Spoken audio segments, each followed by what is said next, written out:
नमस्कार, स्वागत है आपका इंडिया न्यूज 28 में। आइए बात करते हैं इस वक्त की बड़ी खबर की। नई परिवहन नीति को लेकर बस मालिक लामबंद, कलेक्टर को सौंपा ज्ञापन। मध्य प्रदेश सरकार दोबारा सड़कों पर मध्य प्रदेश राज्य परिवहन निगम की बसें चलाएगी। इस घोषणा को सुनने के बाद प्राइवेट बस मालिक परेशान हैं।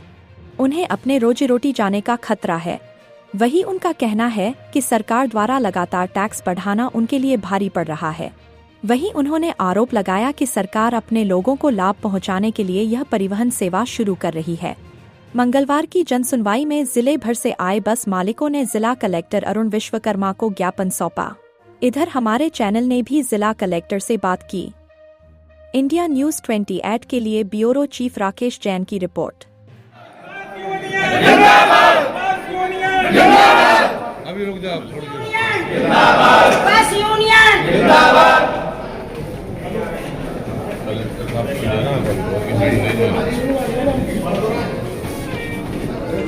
मेरे पीछे आप जो देख रहे हैं वो पूरे ज़िले के बस ऑपरेटर हैं।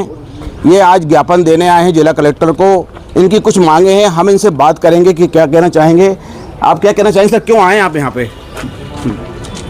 सरकार की कूटनीति के कारण जो उन्होंने प्राइवेट सरकारी बसें फिर से चलाने के चक्कर में उसका क्या नुकसान हो रहा है? उसमें जब प्राइवेट बसें पूरी हटा दी जाएंगी, रोडवेज जाएंगे। रोडवेज पहले चली थी, घाटे में चली थी, घाटे में चलने के बाद कोई व्यवस्था सही नहीं थी, आखिर वो बंद करके कबाड़ में चली गई हैं। अब जो सरकारी बसें चला के अपने रिश्तेदारों, अपने सगे संबंधियों को बसों के सौंपने चाह रहे हैं, और जो पुराने ऑपरेटर हैं उनको बाहर करना चाह रहे हैं। आप कैसे कह सकते हैं कि वो अपने रिश्तेदारों को चलता तो आया, देख तो आए, अडानी अंबानी ये वो सब चलता तो आया, देखते तो आया। कहाँ से आए आप? सर आप क्या कहाँ से आए? अमरीक सिंह, रायसेन जिला, बम्हुई ढाबा। बमोरी से आए अमरीक सिंह जी ने कहा कि सरकार अपने लोगों को लाभ पहुंचाना चाहती है। एक और दीदी हमसे जुड़ रही हैं, क्या कहना चाहेंगे आप? जिस सरकार की जो दमन नीति उनका जो चल रहा है, शोषण करने का मोटर मालिकों को, उस विषय में हम लोग यहाँ इकट्ठे हुए हैं। उन्होंने जो टैक्स बढ़ाया है, वो जो पीपी मॉडल जो उन्होंने किया, इसको भी निरस्त करें। वो जो किराया बढ़ाया है, इनका वो टैक्स जो बढ़ाया है इसका 18%, इसको भी हटाना चाहिए उनको। नहीं, आपकी मुख्य मांग क्या है? हमारी मुख्य मांग ये दोनों ही हैं कि एक तो उन्होंने जो पीपी मॉडल जो ये लागू कर रहे हैं उसको ये निरस्त करें, और एक जो 18% इन्होंने जो टैक्स कर दिया, 12 से 18 हो गया, पहले 12 रुपये प्रति सीट थी, अब 18 हो गई है, इसको करें। ये दोनों के उसमें हम लोग ये सब कर रहे हैं। सरकार ऐसा क्यों कर रही है? सरकार ऐसा इसलिए कर रही है कि सरकार को समझ में नहीं आ रहा कि जो इतने पुराने मोटर मालिक हैं, आज 2021 में खत्म, 21 साल पहले ये खत्म हो गया था परिवहन, उसके बाद अब सरकार जाग रही है।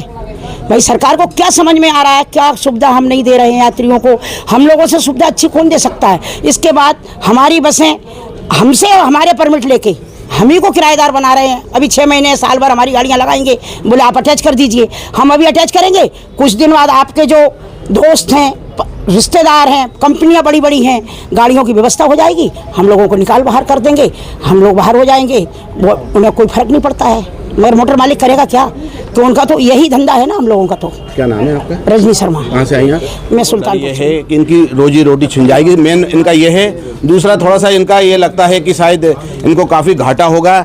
और एक जुड़ रहे हैं साहब हमसे, क्या कहना चाहेंगे सर आप?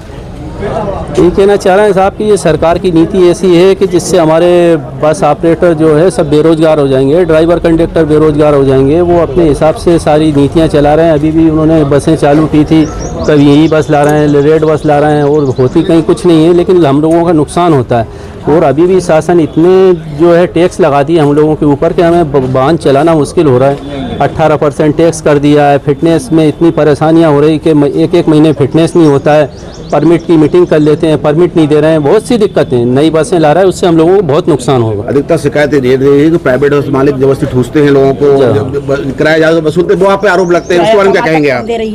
बिल्कुल बिल्कुल, शासन जो है गलत। नहीं, हम ये आपसे पूछ रहे हैं कि आप लोगों पे आरोप लगते हैं कि आप जबरदस्ती यात्रियों को ठूसते हैं। नहीं, गलत चीज। आप तो ये बताओ, अभी तक सबसे अच्छी परिवहन सेवा कौन दे रहा है? क्या सरकार ने दी है, हम लोग दे रहे हैं? किराया नहीं दे रहे हैं। कहीं क्या किसी के साथ बदतमीजी होती है? क्या किराया ज़्यादा लेते हैं? कुछ नहीं ले रहे। जो सरकार निर्धारित करती, हम तो उससे भी कम रेट में।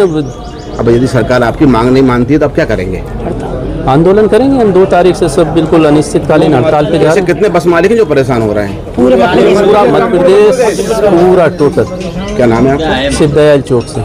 चौकसे जी ने कहा कि इससे काफ़ी इन्हें घाटा होगा। ये तो ये लोग कह ही रहे हैं, स्वाभाविक बात है जब इनकी बसें इनसे हट जाएंगे। हालांकि इनका कहना है कि सरकार आप ही की बसें ले रही है, इसके बाद भी आप परेशान क्यों हैं? नहीं, हमारी बसें नहीं ले रही, ये तो गलत चीज़ है। वो क्या है, उनकी भी बसें लेके आएंगे और हमारी बसों के परमिट छीन के और उन बसों को देंगे। धीरे धीरे योजना बन रही है उनकी। और कुल मिला के रोजगार जाने का इनको डर है। इनका लगता है कि इनका रोजगार जाएगा, इनके ड्राइवरों का रोजगार जाएगा। अब सरकार को ये देखना है कि इनकी मांगे कितनी जायज़ हैं और वह उस पर कितना ध्यान दे पाती है। मैं जिला कलेक्टर से राकेश जैन मोटर मालिक आए थे, क्या समस्या है सर उनकी?